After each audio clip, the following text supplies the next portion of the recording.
In June 1994, parts of a female body were found in the waters of the Oder-Havel Canal in Germany. The person responsible for this was a German serial killer who terrorized the country between the 80s and 90s. He became known as the Havel Ripper, and his real identity remained unknown for years. When German authorities finally discovered his identity, the man was no longer in the country. He had moved to South America, more specifically to Brazil, where he also claimed victims. This is the story of one of Germany's most famous serial killers, who left a trail of blood across 2 continents.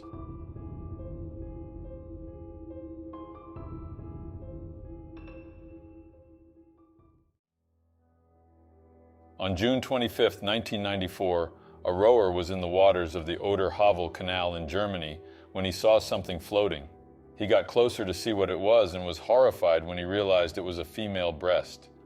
The man quickly returned to the coast and informed the police, who, upon arriving at the scene, saw that it was indeed a female breast.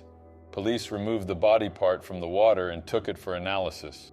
2 days later, the public ministry reported that authorities found a female body part measuring approximately 15 inches. According to investigations, until that moment, it had not been ruled out that the woman had been the victim of a crime or a swimming accident. Regarding the swimming accident, the police had the theory that the unknown woman could have been hit by the propeller of a ship's engine while swimming in the channel.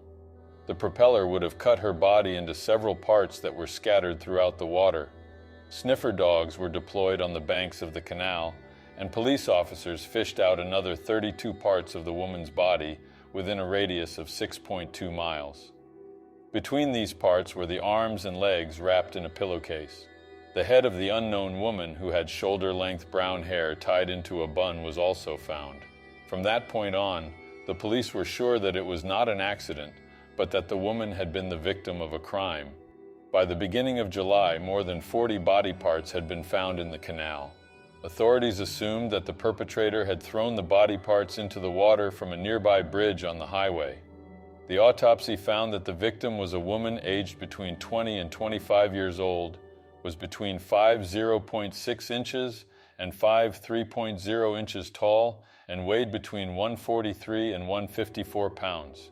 Authorities estimated that the victim's body parts had been floating in the water for about a week. The woman's upper body had well-worked muscles in the shoulder region, which meant that she was either an athlete or had an intensive training routine. Hypodermic needle puncture wounds were found in the victim's chest area, and after a toxicological examination, it was found that there were 3 different sedatives and traces of narcotics in her bloodstream. According to authorities, these sedatives were generally used as anesthesia. The woman was badly injured, and throughout the process, she was conscious but was unable to move due to the anesthesia that was applied to her body. German authorities worked tirelessly to identify the victim as quickly as possible. The unknown woman's fingerprints were compared with the database of the German Federal Criminal Police Office. The police were hoping that a fingerprint match for a missing person in Germany or Europe would emerge. However, authorities were unable to find any matches, and so the victim's identity remained unknown for a while. The public prosecutor's office even offered a reward of 10,000 in local currency for information leading to the identification of the victim. Authorities had shared some information about the victim with the public in hopes that someone would recognize her, but no one came forward. At the end of October 1994, a TV program ran a story about the woman who had been found in pieces on the Oder-Havel Canal. In that article, a sketch of the victim was shown along with various information about her, such as her weight and height. Shortly after this article aired, a woman came forward to the police saying she believed the victim could be her daughter. According to this woman, she and her daughter did not keep much contact, and the last time she saw her daughter was at the beginning of June of that year. From there, the police finally discovered the identity of the victim.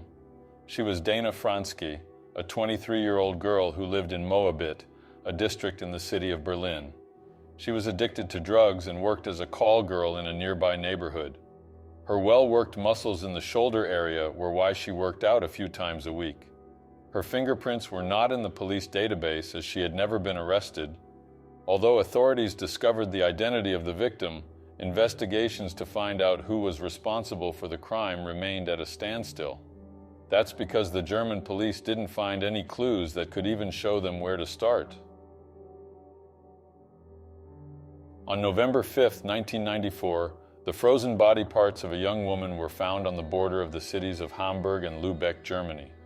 Among these parts were the head and some internal organs. 6 days after the discovery, authorities were able to identify the victim. It was a 19-year-old woman named Sabrina, who was also a call girl. At first, just like the previous case, the investigations went nowhere and the authorities had no idea who could be responsible for the crime. Months later, a man who worked as a doctor, whose identity was kept confidential, was arrested accused of taking the life of a call girl. From that point on, the police began to believe that this man could be responsible for the crime against Sabrina. However, after a brief investigation, authorities concluded that this man was innocent of both the first crime he was accused of and the crime that victimized Sabrina. Thus, the identity of the true culprit of the crime remained unknown. It was only 2 years later that something new emerged. The Stuttgart police received a tape containing a terrible video from an unknown person. In the video, there was a woman who was being forced to have intimate relations, then her life was taken and her body was cut into several parts. This woman was Dana Fransky, whose several body parts were found in the Oder-Havel Canal. Subsequently, in early June 1996, the tape was sent to authorities in Berlin. With this tape in hand, the police believed they would finally solve the case. The images on the tape showed the most horrible things the human mind could imagine. Everything happened in a kind of secret room located in a house in the city of Berlin. This house belonged to Gerd Wenzinger. On the tape, the police could see everything that Gerd did to Dana Fransky, and in fact the woman was anesthetized but still conscious while the criminal did what he wanted with her. He injured her several times, and after taking her life, the criminal still had intimate relations with her corpse before cutting it into several parts. The recording contained on the tape also showed other women being victims of the criminal. In one part of the recording, Gerd takes the camera and films the front of the house, and it was thanks to this that the authorities were able to locate the place. The house, as I already mentioned, is in the city of Berlin. It is an 812 square meter property that later had another wooden property attached in 1991. It was found that Gerd often took call girls to this house, some of whom became his victims, including Dana Fransky. Gerd Wenzinger, the Havel Ripper, as he became known in the German press, was born in 1943 in St. Blasien, a city located in Germany with less than 4,000 inhabitants. He was the second of 3 children and from a young age had a great interest in music and art. He played the violin and did several paintings and modeling. After graduating from high school, Gerd entered university where he began studying mathematics and physics. However, shortly after, he realized that it was not what he wanted and decided to change to medicine, a profession in which he pursued a career. He graduated as a doctor in 1978, and in the same year, he settled in the city of Stuttgart, also in Germany. Currently, Stuttgart has a population of more than 600,000 inhabitants, and it was in this city that Gerd began working as a general practitioner in the late 70s. A few months after settling in the new city, Gerd met a woman who he married. However, after 4 years together, they separated. From then on, he had only sporadic relationships with several women. In 1990, one of the women Gerd dated and was staying at his house for a few days accidentally found a tape recording that showed the man torturing his patients during medical treatments. The woman took the hidden tape and later handed it over to the police, who opened an investigation. A copy of this tape was also sent to the Medical Association, and as a result, Gerd lost his medical license. In the midst of all this, several of Gerd's victims began to emerge and report him to the authorities. Many of these victims were minors and stated that the man forced relations with them while he was attending a medical appointment. But despite numerous evidence and witnesses, the German authorities decided to drop the entire criminal case against the man, and later in 1993 this case was abandoned. In total, the police seized 386 videos with recordings showing Gerd committing the crimes, but he was still never arrested. The most severe punishment the man received was losing his medical license. He also had to pay a fine of 6,000 marks, something quite insignificant considering the crimes he committed. After all this, Gerd moved to Berlin, the capital of Germany. There, the man's neighbors described him as a friendly, polite person who had many girlfriends. In fact, two of these girlfriends, who were even introduced to neighbors by Gerd, later became his victims. In a statement, Karl Flor, the deputy responsible for the investigations, said that during the searches of Gerd's property, they came across clear evidence that several crimes had occurred there. Furthermore, neighbors of the house where Gerd lived said they saw Dana Fransky entering the man's house on several different occasions, and once, Gerd himself introduced Dana as his girlfriend. The police chief also said that despite all the evidence found, it was not possible to know how many victims the man had committed, and that this would perhaps only be possible to know if Gerd confessed when he was captured. However, when authorities went after Gerd, they discovered that he was no longer in Germany, but in Brazil. On June 12, 1996, a Berlin judge issued an arrest warrant for the doctor. Therefore, the Berlin Public Prosecutor's Office contacted the Brazilian authorities to initiate the extradition process. Since he was young, Gerd Wenzinger was fascinated by Brazil. The culture, the heat, the beaches, all of this fascinated him. It was then, after committing several crimes in Germany and perhaps knowing that it was just a matter of time before he was caught, he decided to move to the country located in South America. In Brazil, Gerd settled in the city of Salvador, capital of the state of Bahia, located in the northeast of the country. The man was seen by local residents as very friendly and polite. He spent most of his free time painting and playing the violin. He had saved a lot of money while he was still able to work as a doctor, so he had a large financial reserve and didn't need to worry about working. But if you think that Gerd stayed in Brazil just living his life calmly, you are wrong. Just like in Germany, Gerd also committed several crimes in Brazil. He forced intercourse with 19 women and took the lives of 4 others who were call girls. According to Brazilian police, the numbers could be higher, but at the time, these were the numbers they arrived at after an investigation. The investigations concluded that Gerd hired call girls who, after arriving at his home, were drugged and had their bodies stuck several times with needles. Gerd was arrested in March 1996 by Brazilian authorities. He had already been investigated for a long time, after German authorities informed Brazilian police about the crimes he had committed in Germany. At the time he was arrested, the Brazilian press reported that Gerd had attacked more than 90 women since arriving in Brazil. Of these 90, it is known that he took the lives of 4 of them, and another 19 reported him. After being arrested, German authorities once again requested Gerd Wenzinger's extradition for the crimes he had committed there. However, as we know, the man had also committed several crimes in Brazil, and because of this, he should be tried in the country. This ended up generating a legal impasse between Brazil and Germany, and the two countries began to negotiate about what would be the best destination for the criminal. Gerd was already over 50 years old. Regardless of where he was tried, convicted, and imprisoned, he would certainly spend the last days of his life in prison. Finally, after an agreement between the Brazilian authorities and the German authorities, the Brazilian minister, Mauricio Correa, of the Superior Court of Justice, responded to the German government's request and decreed the extradition of Gerd Wenzinger. In a maneuver to try to prevent extradition, the man's defense tried to marry him to one of his ex-girlfriends who was Brazilian. However, it appears that the woman did not agree to marry Gerd, and the extradition would take place anyway.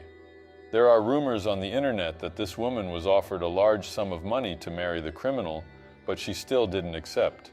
Upon learning that he was going to be extradited to Germany, Gerd thought of a way to escape this situation and created a plan in his head that he put into practice shortly afterwards. First, he told the prison guards that he was feeling ill, so he was taken to the infirmary. In the infirmary, without the nurses seeing, the man took a large amount of antibiotics with the intention of taking his own life. He was very ill, but after spending some time in a hospital in Salvador, he recovered and was out of danger. During the time he was admitted to the hospital, Gerd gave an interview to the Brazilian press.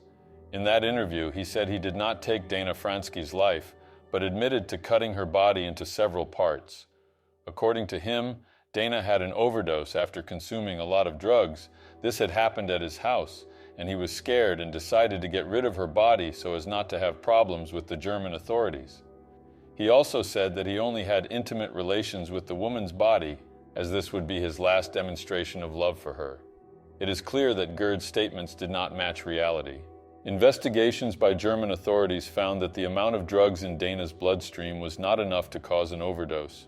Furthermore, the footage contained on the tape that was turned over to authorities showed Dana still alive while Gerd had his way with her. During this interview, Gerd also admitted to having committed crimes in Brazil. He confessed to having drugged several call girls at his home in Salvador with the intention of recording videos with them. Asked about the 4 women he took the lives of, Gerd denied these crimes. After recovering, Gerd Wenzinger was released from the hospital and sent back to prison. The man absolutely did not want to return to Germany, as he considered the penitentiary system there cold and inhumane. With that, he again tried to take his own life, and this time, he succeeded. On June 16, 1997, prison guards were doing a routine round of the cells. That's when they looked into the cell where Gerd Wenzinger was, they saw the man hanging by his neck from a sheet on the window grill. The guards tried to help him, but it was too late. Gerd Wenzinger had died. Next to his body, on his bed, there was a farewell letter. In the letter addressed to his sister, Gerd says that he had not taken any woman's life. He said that all the women who appeared in his videos were just anesthetized, and that after the process they got up and left. Gerd said that Dana Fransky overdosed, and that he was not responsible for what happened to her. According to him, he suffered from sleepwalking, and it was during one of the moments when he was sleepwalking that he cut Dana's body into parts. At the end of the note, Gerd wrote that he decided to take his life not because he was guilty of something, but because nothing interested him.